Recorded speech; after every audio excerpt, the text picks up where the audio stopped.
So I want to talk about Ilhan Omar and this controversy. You've heard about this, Oh right, my Abby? God. All right. So I know, right? the people have been showing just a part of her speech. So of course, what happened was we got a Muslim American who wears a hijab in Congress, and immediately they started smearing her as like some kind of terrorist sympathizer.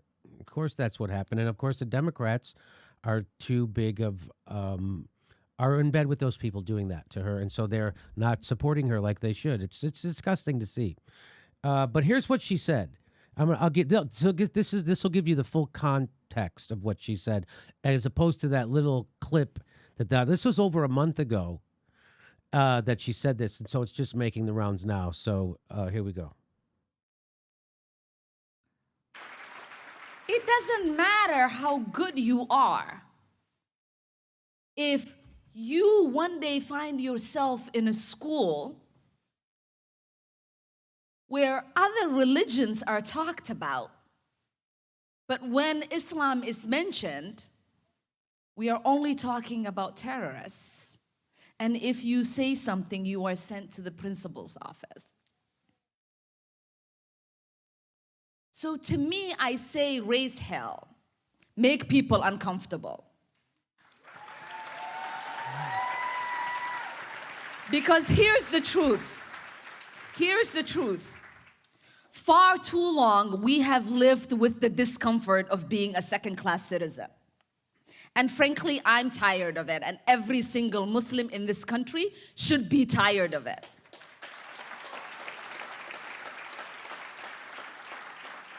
CARE was founded after 9/11 because they recognized that some people did something and that all of us were starting to lose access to our civil liberties. So you can't just say that today someone is looking at me strange, that I am going to try to make myself look pleasant. You have to say, this person is looking at me strange. I am not comfortable with it. I am going to go talk to them and ask them why. Because that is a right you have. So that's what she said. And now people are just taking out the clip and they're trying to say she was downplaying what happened on 9/11, when what it's clear what she was actually doing was trying to frame the experience of a Muslim in America and why that's important and why that they're all being held accountable for the actions of some. That's what she was saying. That they're all now looked at a certain way as second-class citizens because the actions of some. Isn't that what she was saying? Absolutely. Okay. So here's how Fox News got upset about it. Let's see. Freshman Democratic lawmakers now rushing to Omar's defense. Alexandria Ocasio-Cortez attacking the New York Post for responding. Well, first of all, do you see what the Post did? Disgusting. So here's what the New York Post did. It said, Representative Ilhan Omar, 9/11 was some people did something. And here's your something. So do you see what's going on? Like, that's happening. Like, that's gross. But, after 2.5 years of Russiagate pushed by the left, so the whole country's lost their fucking mind. So the whole country. And the only people sane are the people sitting in my garage in Pasadena. So that happened. And by the way, she's on their side. And here we go. Omar with this cover. Watch. Printing on the front page to circulate all around New York City an image that is incredibly upsetting and triggering for New Yorkers that were actually there and were actually in the radius, that woke up one morning or were in their schools and didn't know if they were going to see their parents at the end of the day. To elicit such an image for such a transparently and politically motivated attack on Ilhan, we are getting to the level where this is an incitement of violence against progressive women of color. And Rashida Tlaib also claiming Omar is being unfairly targeted. They do this all the time to us, especially women of color. They do that. They take our words out of context because they're afraid, because we speak truth. We speak truth to power. This is just pure racist act by many of those, hateful acts by those, because she does speak truth when it talks about different issues that they don't disagree with. And I'm really outraged. One of the first people to come out against Omar's comments is Congressman Dan Crenshaw, who lost an eye fighting terrorists in Afghanistan. AOC facing new backlash for this Twitter attack on the decorated war hero, telling him to, quote, go do something about domestic terrorism. Omar also dragging President George W. Bush into the controversy with this tweet. The people and the people who knocked these buildings down will hear all of us soon. Was Bush downplaying the terrorist attack? What if he was a Muslim? So a lot to unpack here. So there you go. So that's what's happening. People are pretending she said something she didn't. I'll show you a little bit more. Here's how Morning Joe. So Trump was giving a speech on, and he said this. Special thanks to Representative Omar of Minnesota. First of all, he's at the Republican Jewish coalition. Right.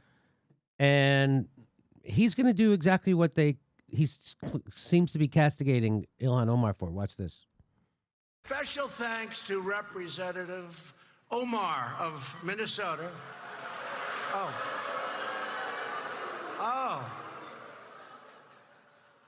Oh, I forgot. She doesn't like Israel. I forgot. I'm so sorry.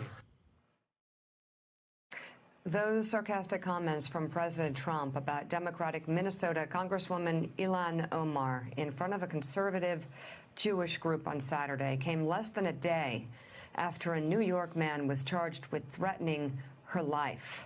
The man was charged with threatening to assault and murder a United States official for a phoned-in threat he allegedly made last month. He told investigators that he was a patriot, that he loves the president, and that he hates radical Muslims in our government. This is according to the FBI affidavit. Congresswoman Omar responded to both Trump's attack as well as the death threat leveled against her with a bilingual tweet. My Lord, forgive my people, for they do not know. Meanwhile, in that same speech, Trump implied dual loyalty by American Jews to Israel, which is incidentally the same anti-Semitic trope for which Congresswoman Omar has been criticized. I stood with Prime Minister Netanyahu, Benjamin Netanyahu.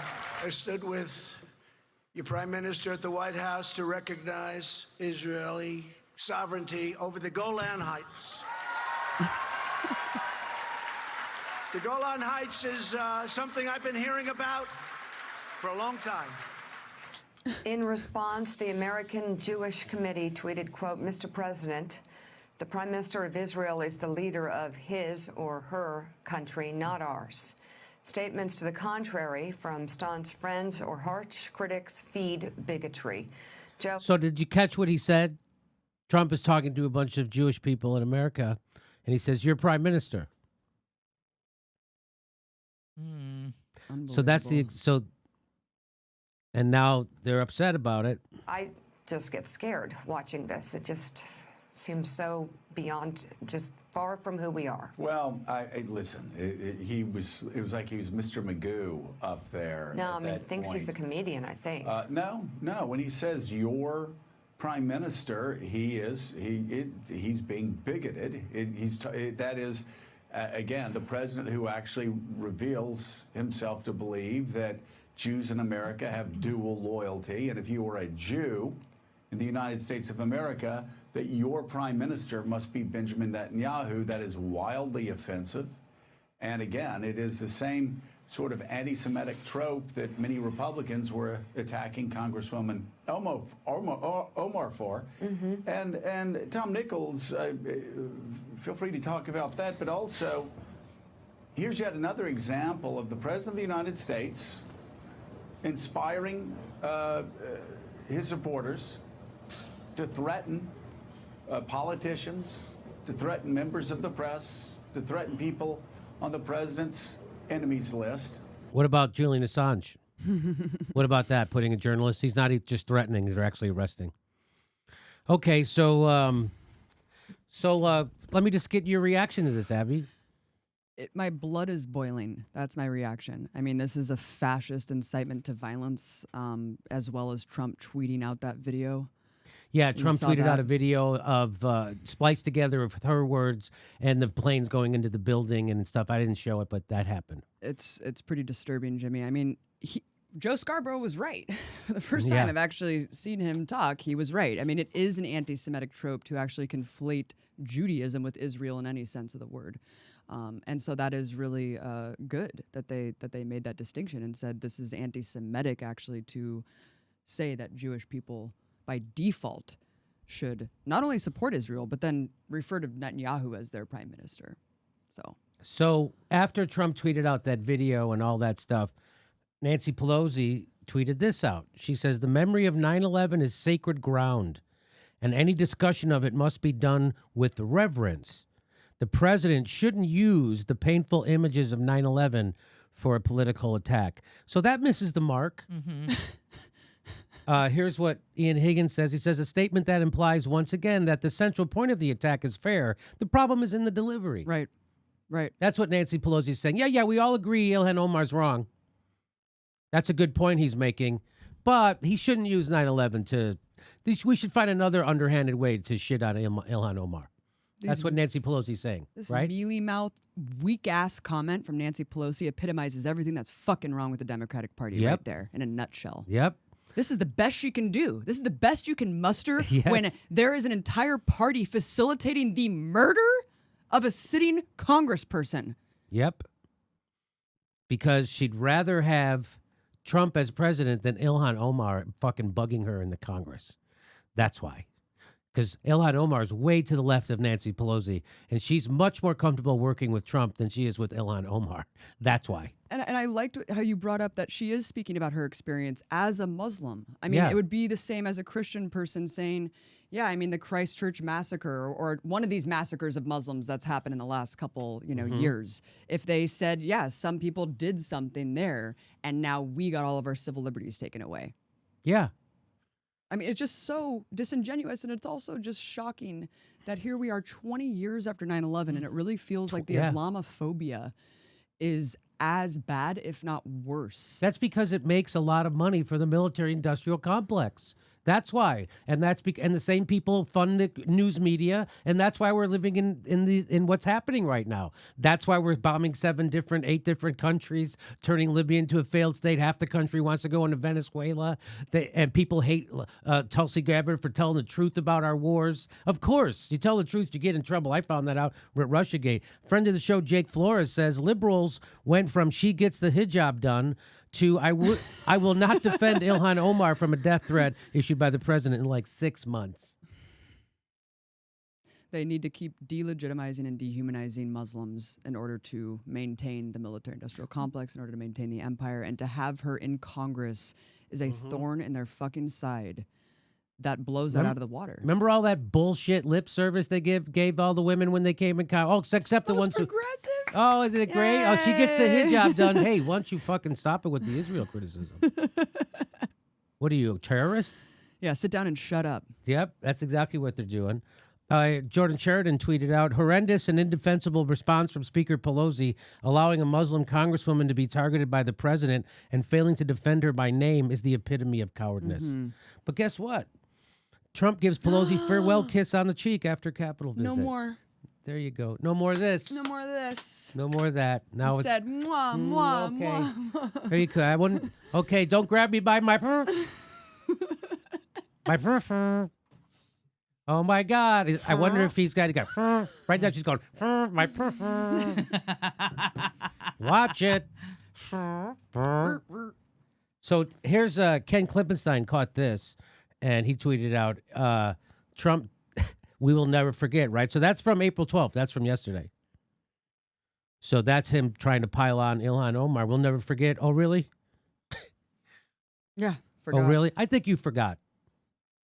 I think you forgot because Saudi Arabia funded those guys.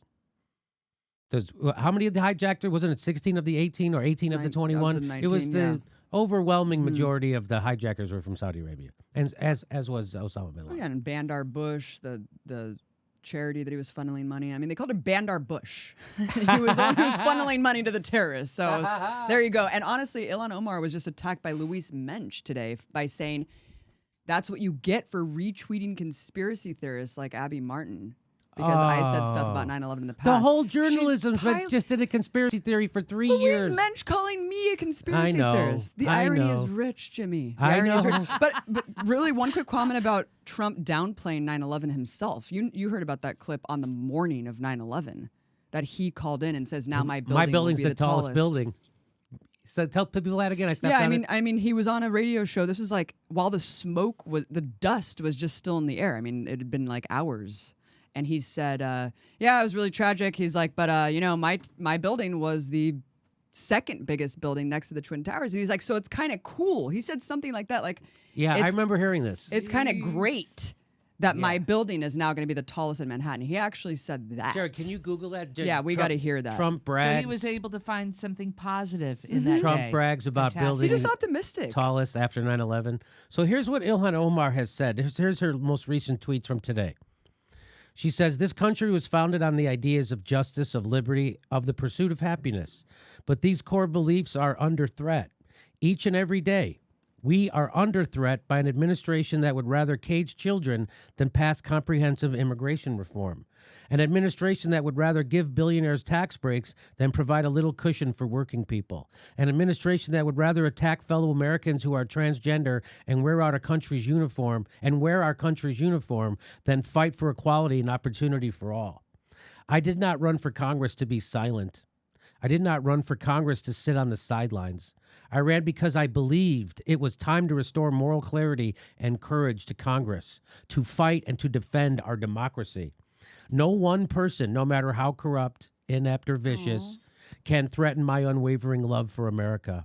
I stand undeterred to continue fighting for equal opportunity in our pursuit of happiness for all Americans. Thank you for standing with me against an administration that ran on banning Muslims from this country to fight for the America we all deserve. So that was pretty strong stuff, and I'll just end it with this. Michael Reed says, Ilhan, I'm a Republican. I'm an American. Unfortunately, in today's political firestorm, people purposely twist other people's words for their own benefit. I promise you, not all Americans are this harsh. I know what you were trying to say. It's okay. You did nothing wrong. I just want to cry. I mean, it's Yeah, just no so kidding. sad. So but of course, this is the culture that the left has created and the right has created. The left just did a conspiracy theory, a red baiting, evidence-free conspiracy theory at the top of their lungs for 3 years and ruined the discourse in the United States. The left did that. And you know who else did that? The military-industrial complex did that, and the left did their work for them because they're useful idiots. And now we have a $715 billion military budget, and Trump is pulling out of the nuclear treaty. And you guys happy yet? And so we're in a toxic situation that's caused by fucking maniacs on both sides of the aisle, and most recently on the left, who push an evidence-free red-baiting conspiracy theory, which is, by the way, just being used by the military-industrial complex to expand the power of the security state over social media, because that scared the shit out of them when Bernie Sanders came so close to winning because he went around the mainstream media. And they're going to use that against you. And the people on the left pushing Russiagate, it's surprising to me, are so fucking stupid they don't understand that. I can understand that. You know what that means? That means it's not a Rubik's Cube. That means it's really easy to understand. And if you don't want to understand it, it's probably because you're an emotional maniac. And it takes one to know one. So that's what's happening in America today. And congratulations to the left for pushing Russiagate, and now the right does this, and you don't have a fucking leg to stand on. And no one's standing up for her in Congress. And no one, and no one even stand up for her.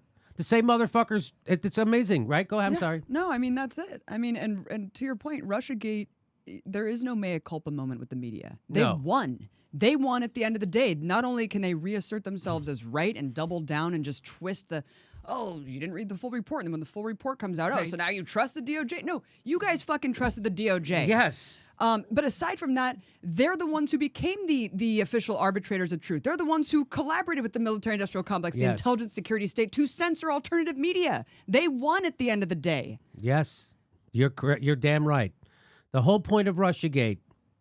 Well, there's lots of points. The first point was it was invented by Robbie Mook and John Podesta in their fucking Brooklyn campaign offices with Shake Shack stuff all around. And you know how I know that is because it's in the goddamn book. If you ever fucking read it, you lazy, stupid motherfuckers who push Russiagate and you don't know the first thing about it. You don't even know where it comes from. It came from an internal document inside the Clinton campaign in 2015 when she did internal polling and found out her biggest vulnerability was her connection with Russia. And so what do? You take your biggest vulnerability, you throw it on your opponent. That's exactly what they did. And then they admitted it and fucking shattered in the book if you ever fucking read it. That's what a conspiracy is. You ignore all the evidence that goes against it. And you keep pushing it. They admitted it happened right in the goddamn book. You didn't even fucking read it. Right, it's right there. That's where it came from. And why? So the Democratic Party wouldn't have to look at what they did to Bernie Sanders and the progressives. So they wouldn't have to do an autopsy, which they didn't. So nobody went to jail. There was no investigations. Nobody got punished. Everybody got promoted. Debbie Wasserman Schultz got a better job. She got reelected. She went and cheated Tim Kavanaugh, and you guys on the left didn't say fucking shit about that either. Congratulations.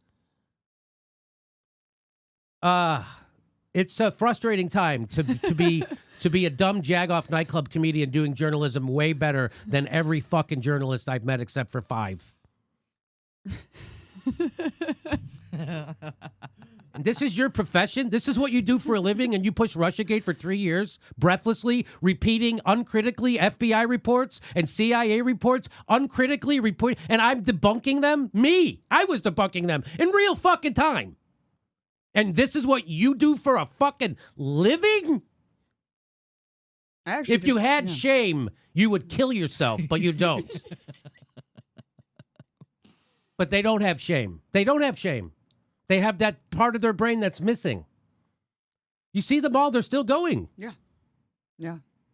The reptile brains have taken over, and they just handed Trump the biggest gift. And here I am, an idiot who smokes pot when he wakes up in the morning, easily doing a better job than every person who calls themselves a journalist for the last 3 fucking years. What a great profession.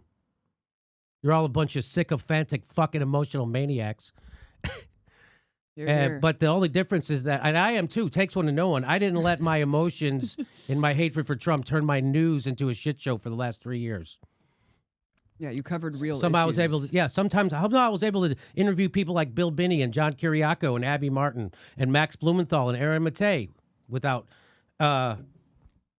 somehow I was able to get access to all that information. Somehow I was able to debunk FBI bullshit reports in real time when other people were reporting them breathlessly. Somehow I was able to, do you know how think about that? How fucked up that is. That shows you how easy, it's just like when Tucker Carlson gets Syria right. That shows you how easy it is to get it right. That I can get it right. That shows you. And shame on fucking journalism as a whole. A group of people and a club I do not want to join. And if I ever go to the correspondence dinner, it'll be to fucking expose those pieces of shit. Not so I can rub shoulders with them. If you told the truth, they wouldn't be your friends. Mm-hmm. If you told the truth, those motherfuckers at the correspondence dinner wouldn't want anything to fucking do with you. Next live Jimmy Dore show is June 5th. That's a Wednesday at Hermosa Beach Comedy Club in Hermosa Beach, California. Go to jimmydorecomedy.com for a link for all tickets. We might be coming to your town. And if you love the show, please become a patron. Please support the show. We give you hours of bonus material every week. And please click that bell and make sure you're subscribed. Even if you think you are already subscribed, they unsubscribe people every day. Just check. Thanks for your support.